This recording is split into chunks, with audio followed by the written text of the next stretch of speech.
তীব্র প্রতিদ্বন্দ্বিতাপূর্ণ ম্যাচে পাকিস্তানকে 11 রানে হারিয়েছে বাংলাদেশ। ফলে 11 বছর পর পাকিস্তানের বিপক্ষে ওয়ানডে সিরিজ জিতল টাইগাররা।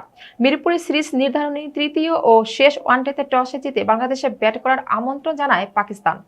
দারুণ শুরু করেন বাংলাদেশের দুই ওপেনার সাইফ হাসান ও তানজিদ হাসান তামিম। তাদের জুটিতে আসে 105 রান। দ্বিতীয় উইকেট জুটিতে নাজমুল হোসেন শান্তকে নিয়ে তামিম করেন 53 রানের জুটি। 34 বলে 27 করে আউট হন শান্ত।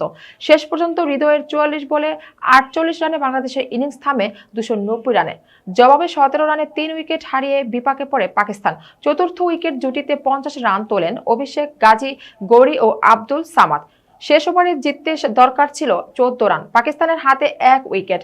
বোলার রিশাদ হোসেন মাত্র 2 রান দিয়ে ফেরান আফ্রিদিকে। পাকিস্তান অল আউট হয় 279 রানে। এই জয়ে আইসিসির ওয়ানডে র্যাঙ্কিংয়ে উইন্ডেজকে টপকে 10 থেকে 9 নম্বরে উঠেছে বাংলাদেশ।